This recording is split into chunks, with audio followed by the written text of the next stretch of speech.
All right, Algebra 2 students, we're going to be looking at 4.8 today using the quadratic equation. So before we get into the lesson, we're going to do a little warm-up.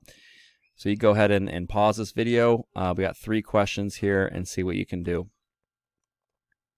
All right, so for the first one, this is from section 4.1. We are trying to graph 2x squared plus 6x plus 3. This is in standard form, so we're going to start this by finding the critical point by doing negative b over 2a. Negative b over 2a is going to tell us the middle of the parabola. And so in this case, that is going to be negative 6 over 2 times a is 2.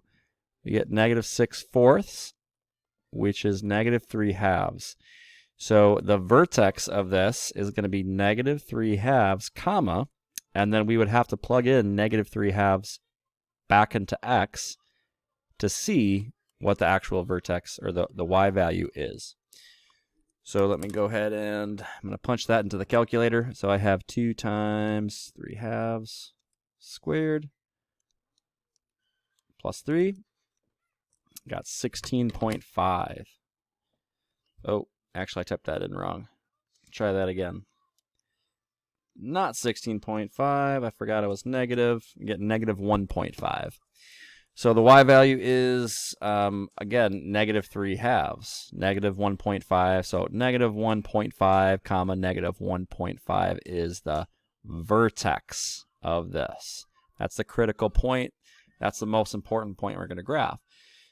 So negative 1.5 is going to be somewhere around here. We also know that, remember, with parabolas, we do have symmetry. We have the axis of symmetry right down the middle. So I'm going to put that in here. And we want to fill in our parabola here with some more points. We know that the a value is 2, or positive, a positive number. So we know that it's going to be a parabola that opens up. And so we just plug in some more points. So for example, if you plug in 0, right? If you plug in 0, this would all cancel off, right? And we would get 3. So that's 1 point. 0 goes to 3. There's 1 point there. We can, again, use symmetry to our advantage here. So I know that 0 goes to 3, but that also means that this point over here would go to 3, which is negative 3. So there's more points. If I want to plug in maybe one more, let's try plugging in 1.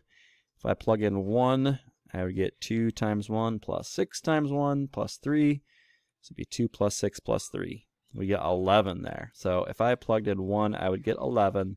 That would kind of be off of this graph. But I know that if I use symmetry, it'd be up here again. So just reviewing 4.1 a little bit, how do we get the vertex? How do we get those critical points of the graph? Well, we have to do negative b over 2a. And then we can fill out our parabola by finding more points by plugging in and making a table, or just plugging in those points. Number 2, write in standard form. So standard form is going to be important. It has been important throughout this chapter, but especially today.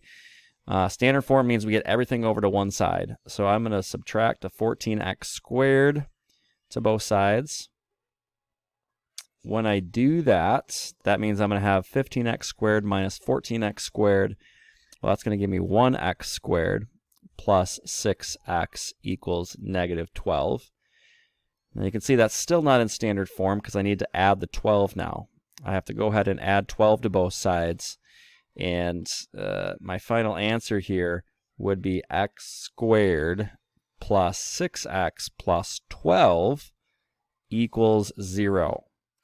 This is kind of in standard form notation. And what we did in 4.3 and 4.4 was we could solve that equation if it was factorable. If we could factor this, then we could solve it, right? Now, just thinking about that, I want you to think to yourself, is that even factorable? Can we multiply up to 12 and add up to 6? And I don't think we can, because 12 is going to be 3 times 4, right? And that adds up to 7, and we have 6 times 2, that adds up to 8, and 12 times 1 is 13. So this is not factorable right here. And so a little bit of foreshadowing, the only way we're going to solve this is not really by factoring, but by using the quadratic formula like we're doing today. All right, number three. Number three is solving this. And again, only going off the skills that we already learned, we'd have to factor this. So we're going to make 2 parentheses equals 0.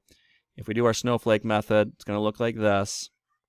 My A value is 1 and 1. My A times C value is 12. My B value is 4. So I'm thinking about what multiplies up to 12 and adds up to 4 here. And so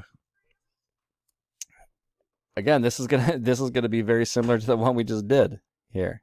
You know, can we factor this? Well, what can multiply up to 12? The only things that multiply up to 12 are going to be 6 times 2, 4 times 3, 12 times 1, and none of those are going to add up to 4. So how are we going to do this? This is not factorable. So not factorable on this one. So the question leading up to into this lesson is how do we solve that? How can we possibly solve that if it's not factorable? And so that's what we'll be getting into today, the quadratic formula. And so that's it. We'll get into what that formula is in the next video.